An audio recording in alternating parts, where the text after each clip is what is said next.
Olá, sejam bem-vindos a mais um episódio do Pode Poupar. Já sabe que este é o podcast da DEC Proteste que lhe traz dicas de poupança.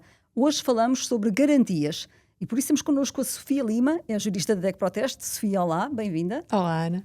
A Sofia vai nos falar da sua experiência porque tem muitas queixas de consumidores a quem responde diariamente sobre produtos que avariam, produtos que ainda estão na garantia, outros não. Diz-me agora, Sofia, se eu tiver um produto que avarie e que eu queira ir à loja trocar, quanto tempo é que eu tenho para acionar a garantia e o que é que pode estar coberto nesta garantia? Posso ir sempre, não posso ir sempre? O que é que eu tenho direito? Bom, existem várias nuances no âmbito das garantias. Neste caso, o prazo de garantia dos bens, e agora falamos dos bens móveis, é de 3 anos. Mas existe um pequeno detalhe a nível da lei relativamente portanto, à invocação da prova quanto à garantia. Isto porque nos primeiros 2 anos de garantia, o consumidor não tem que fazer qualquer tipo de prova. Se o bem sofre algum tipo de avaria, é entregar, portanto, e depois... Entrega na loja onde comprou? Sim, por norma é sempre entregue na loja onde comprou, numa grande superfície. E a que é que tem direito? Há que fazer aqui uma pequena distinção, porque se aquele bem for a variar nos primeiros 30 dias, portanto, ele pode exercer o direito, aquilo que se designa por direito de rejeição. Ou seja, pode pedir, neste caso, portanto, o fim do contrato, neste caso é que designa-se por resolução do contrato, ou então pode pedir a substituição do mesmo. Quando estás a dizer resolução do contrato, quer dizer que eu posso pedir o meu dinheiro de volta? Exatamente. Okay. No fundo, em termos práticos é isso, não é? Em termos práticos significa então, a devolução. Posso pedir a devolução do dinheiro ou a reparação? Ou a substituição, do equipamento. Isto nos primeiros 30 dias. Mas durante aqueles 2 anos, voltamos ao início da conversa, temos 2 anos para acionar a garantia sem precisar de fazer grandes provas, apenas temos que apresentar o bem avariado e, nesse caso, que direito é que eu tenho? Eu posso pedir a devolução do dinheiro, ele pode ir para reparação, pode ser substituído, que direitos é que eu tenho? Neste caso, é preciso fazer uma pequena distinção, porque a lei acaba por criar uma espécie de uma hierarquia ao nível dos direitos. Porque num primeiro plano, o que é que acontece? Acontece que é possível pedir, por norma, a substituição do bem ou a reparação. Portanto, cabe ao consumidor optar por uma ou outra. O consumidor pode escolher substituir ou reparar, sim. Não pode pedir logo a devolução do dinheiro, é isso? Poderá em determinadas circunstâncias. Por exemplo, se a avaria for de tal forma grave, poderá pedir a devolução do dinheiro ou a resolução do contrato. Porque, neste caso, quando se fala na resolução do contrato, estamos já a falar num segundo nível de direitos das garantias. Exatamente. Então, o que é que tem que acontecer para eu poder invocar quero o meu dinheiro de volta, já não quero isto mais reparado, já não quero isto substituído por outro igual, eu quero o meu dinheiro de volta? Sim, essas circunstâncias podem acontecer, por exemplo, se chegar à conclusão que a avaria é de tal forma grave que o equipamento não é reparável, portanto, é possível, em situações de limites, em situações realmente graves que justifiquem partir desde logo para o pedido de devolução do dinheiro. Imagina que eu já pedi para aquilo ser reparado várias vezes e volta sempre a variar e volta outra vez a ir para a reparação. Nestas circunstâncias é possível sempre pedir. Que posso invocar... Nessas circunstâncias, sim, os consumidores podem pedir a devolução do dinheiro. Agora, o que é que nunca está coberto? Bom, existem muitos casos que não estão cobertos pela garantia. Mas simplificando, todas aquelas situações que resultem de um desgaste rápido de um bem, entenda-se, todos os bens, como é óbvio, têm em garantia. Gastar-se, não é? Exatamente. Agora, se estivermos a falar, e agora falamos um bocadinho das componentes dos carros. Hoje em dia os carros cada vez têm mais componentes eletrónicas, mas não vamos extravasar para essa matéria. Por exemplo, falemos de pastilhas, de travões, de escovas de limpa-para-brisas, portanto, todos esses equipamentos, desde que os mesmos não estejam com uma falta de conformidade, não é isso que está em causa, mas desde que essa situação resulte do desgaste natural do equipamento, portanto, como é óbvio, não estará coberto pela garantia. Imagina o tinteiro de uma impressora, não é? O mesmo. Por exemplo, assim. Isso é natural, portanto, porque isso resulta do uso do equipamento. A avaria do tinteiro não está coberta na... Nem se trata sequer de uma avaria, trata-se pelo menos do uso. Da impressora. E aí sim há coisas que não estão cobertas, aí não há reparação, nem substituição, nem devolução que nos valha, não é? Não, se estivermos a falar de um desgaste normal, se estivermos a falar de, por exemplo, de uma situação em que o consumidor decide por sua autorrecriação fazer uma instalação inadequada de um equipamento e desde que não tenha seguido, como é evidente, todas as normas e procedimentos que constem das indicações do fabricante ou do produtor, regras, não é? Exatamente, se detectar alguma dessas situações, aí nesse caso, como é natural, os bens, portanto, não estão sujeitos, portanto, à garantia. Então, e o deixar cair? Deixar cair também não estará Não sujeito, está porque isso, nesse caso é uma negligência. Negligência, mau uso. Mau uso, exatamente. Que lhe queira chamar. Agora, eu sei que também te chegam muitas questões sobre artigos usados. Temos muitos artigos usados à venda e já tínhamos falado aqui há tempos de que há muitas queixas relacionadas com os carros. Como é que é? Quanto tempo é que um carro usado tem de garantia? Em relação aos carros usados, é natural claro que recebemos muitas reclamações e isso é natural, porque mais que não seja por conta do valor patrimonial que está em causa, é natural. Em relação aos carros usados, o prazo de garantia é também igual, portanto é também de 3 anos. Sim. Uhum. Sendo certo que esse prazo poderá ser reduzido, mas por acordo entre as partes, ou seja, entre o vendedor e o consumidor, para 18 meses. Portanto, essa situação fica salvaguardada. Mas que em troca de um preço mais baixo? Será isso? Não se trata de uma troca, não se trata aqui, nem sequer há uma situação de uma negociação. Ou seja, desde que exista acordo, portanto, imaginemos alguém, portanto, um vendedor pretende colocar um determinado carro à venda por um determinado valor, desde que o consumidor aceite aquele prazo de garantia, portanto, o negócio é celebrado. Isso não há qualquer problema.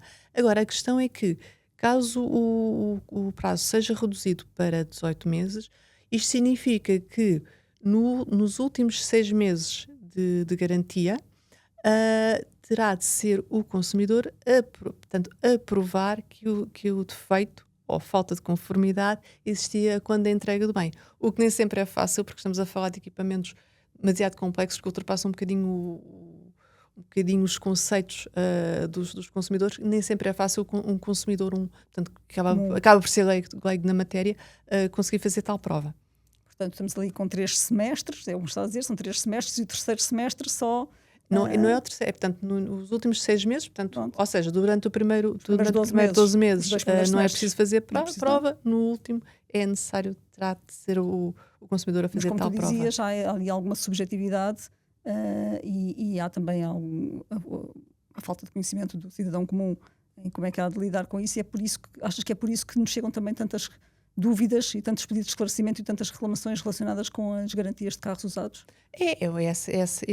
Esse é um dos fatores, como é óbvio, mas também o facto, como eu referi ainda há pouco, o facto do valor que poderá estar em causa. Não estamos a falar de uma torradeira ou um secador de cabelo, estamos a falar de um bem que ascende a milhares de euros. É natural que surjam essas dúvidas. E que custa muito às famílias lidar com essa despesa e, portanto, têm que lutar por ela. Agora, nós temos estado aqui sempre a falar, Sofia, em produtos que avariam, mas às vezes quer-se trocar produtos que estão bons. Isso é assim mesmo, não gostar porque não gostei ou porque não serviu? Isso é motivo suficiente para trocar um produto? Depende do âmbito da compra. Porque se estivermos a falar, por exemplo, de uma compra online, portanto, uma compra à distância, portanto, numa loja online, é possível fazer sempre... Nós falamos em devolução, na verdade não é bem uma devolução, é o direito de livre resolução do contrato, ou seja, é entregar o produto e receber o dinheiro de volta. Independentemente da pessoa depois de poder comprar um outro e no fundo acaba por funcionar como uma troca. Mas em termos técnicos é assim que a coisa funciona. No entanto, as compras nas lojas físicas, ao contrário do que alguns consumidores já começam a adquirir, porque muitos já têm presente que consideram que as lojas são obrigadas a aceitar as devoluções. Não são, não é? Não são obrigadas. A verdade é que não são obrigadas. Não estando o produto com defeito. É isso, exatamente. Não havendo um defeito, as lojas não são obrigadas a aceitar portanto, a devolução ou a troca. No entanto, se o fazem, tal deve-se a uma questão de cortesia comercial. Portanto, se não servir, venham cá que eu troco. Exatamente. E acabam por facilitar, o que faz sentido, porque acaba por incentivar o comércio. Portanto, faz todo o sentido. Hoje em dia é cada vez mais comum os comerciantes aceitarem trocas, devoluções no âmbito de uma compra numa loja física. Agora, se calhar aí que apareceram uns talões presentes, não é? Quando a gente vai oferecer um produto e pede-se um talão presente para poder trocar, para a pessoa que recebe o presente poder trocar se não gostar. Essa situação acontece, por exemplo, muito no âmbito no Natal. Sim. É bastante comum. Agora, aquilo que nós recomendamos sempre aos consumidores, na dúvida, ou seja, se não souberem, se estão a fazer uma compra numa loja física e se não têm a certeza absoluta portanto, se o comerciante irá aceitar ou não, que se informem previamente e, acima de tudo, em que condições. Porque muitos comerciantes realmente aceitam, mas ou fazem uma compensação de créditos, ou fazem um talão de oferta, como referiste bem, portanto, e poderá, portanto, essa situação não ser assim a mais conveniente ao consumidor, porque poderá querer a devolução do dinheiro, por exemplo. E obrigado, o comerciante não é a fazê-lo. Há aquilo que muitas vezes se chama o direito ao arrependimento. Isso acontece não só na compra de produtos, mas também, imagino que estamos a subscrever um serviço. Esse direito ao arrependimento cobre algum tempo definido na lei? Esse direito de arrependimento cobre o período de 14 dias. Sim, portanto, esses 14 dias é aquilo que mais circula na internet, toda a gente fala dos 14 dias, mas isso aplica-se na verdade ao quê? Aplica-se a todas as compras online, às compras por telefone, realizadas por telefone, por exemplo. Existem muitas situações, normalmente planos de saúde, no caso, um plano de telecomunicações ou energia. Exatamente, todas essas situações estão abrangidas, neste caso, pela possibilidade de se pôr um termo ao contrato no prazo de 14 dias. E invocando alguma coisa em especial ou apenas porque basta só arrepender-se? Não é preciso. Um dos detalhes. Aí não há avarias, aí não há nada. Exato, mas um dos detalhes curiosos, neste caso na legislação, no regime, tem a ver com o facto de não haver qualquer necessidade por parte do consumidor em invocar um motivo. Simplesmente não quer, não tem qualquer interesse, portanto, e faz a devolução. Eu diria até que isto é muito útil até para consumidores mais vulneráveis, se calhar com mais idade ou com menos conhecimentos, e que às vezes é a família que vem a descobrir que entretanto contrataram alguma coisa por telefone que não o deviam ter feito, e que depois no meio desses 14 dias conseguem agilizar o processo, e de facto não é preciso justificar-se, não há que ficar constrangido nesse Exatamente, contacto. essa questão é fundamental, porque portanto, nem sempre os consumidores estão cientes se o contrato é válido ou não, porque existem algumas nuances ao nível da celebração dos contratos, por exemplo, por telefone. E a verdade é que, mesmo na existência da dúvida se o contrato se mantém em vigor ou não, se é válido ou não, a verdade é que existe sempre este subterfúgio, esta possibilidade de resolver o contrato, terminar o contrato por aquela, dias, exatamente, no prazo de 14 dias. Às vezes os 14 dias já passaram, não é? Exatamente, o problema é que se os 14 dias já passaram, aí nada a fazer. No entanto, uma das coisas que também importa referir é o facto de, em caso de resolução do contrato, é fundamental para o consumidor munir sempre de um meio de prova, ou seja, enviar um e-mail, uma carta, se desejável, uma carta registada com aviso de recepção, para que tenha uma prova irrefutável de que naquela data pôs fim. Mas afinal, contratar ao telefone é válido ou não? Contratar ao telefone é válido, assim como é válido uma contratação por online, portanto, trata-se de meios à distância, portanto, celebração de contratos por meios à distância. Portanto, e é preciso que eu depois tenha assinado alguma coisa a seguir, ou consigo fazer tudo só por telefone? É fundamental, portanto, quando existe um contacto telefónico, é fundamental por parte do vendedor, portanto, facultar, portanto, toda a informação, portanto, uma síntese da informação relativamente àquele contrato.